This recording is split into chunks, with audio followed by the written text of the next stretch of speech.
Okay, Avery, tell me the story of Esther. Okay, so the king of whoever from wherever has this super long party, and he's like, you won't believe how pretty my wife is. When she shows up, you're going to be wowed. And she doesn't want to show up. She's like, no. And so all his friends are like, just get a new wife. It's that easy. So he's like, whatever. I'll just get a new wife. She's not showing up. I'm kind of mad. And so this guy, he goes and tries to find the prettiest girl in all the land that won't want to show up to this king's super lame long parties. He gets like a ton of ladies, and he takes them into like this super long treatment so they can get all pretty for the king, but he likes this specific woman the most, Esther, and she's the prettiest and the kindest, but she's a Jew. And no one knows that she's a Jew. The king probably wouldn't like her if she was a Jew, so she doesn't tell anyone she's a Jew. And she has an uncle that's a Jew, Mordecai, and he's like, don't tell anyone you're a Jew because they'll all hate you. And so she doesn't tell anyone she's a Jew because they'll all hate her. And whenever she gets to the king, he remembers her name, so he marries her. Don't ask how that works.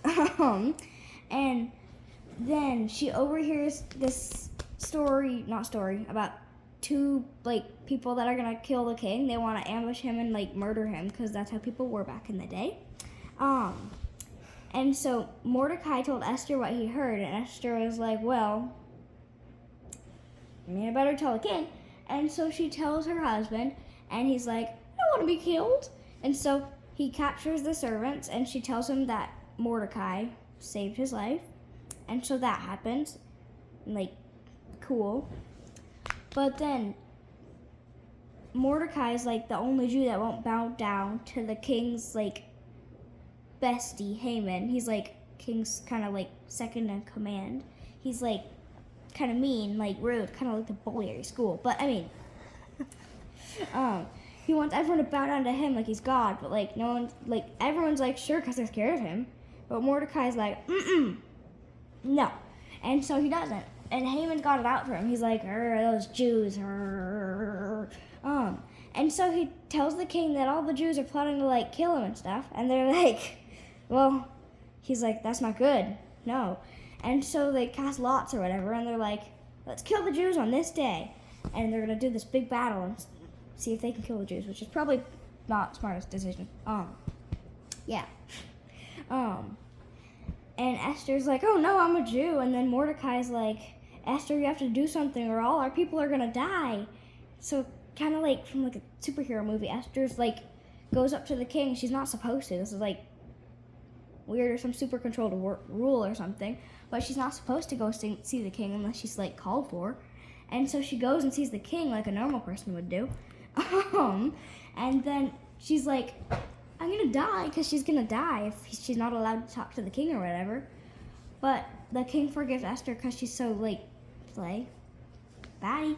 And so she tells the king that she doesn't want to tell him about being killed right away because she's keeping a secret. She's not a Jew. Shh.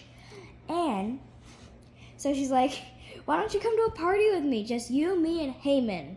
Haman, he's the one that wants to kill the Jews. And so they have a party sometime later, and she's like, well, you see, my king, there's someone that wants to kill me. And he's like, my wife? Oh no. And he's like, who? And she's like, this guy. Super villain. And so Haman at that time was building the hangy thing that was going to hang Mordecai, because he had it out for Mordecai. He was going to hang him by his neck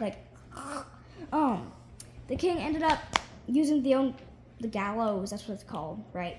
The king ended up hanging Haman in his own gallows that he was building on his backyard, which was not nice. So Haman's dead, and the king kind of reversed the rule of Esther, the rule of killing all the Jews, because Esther was like, don't kill my people, because she's...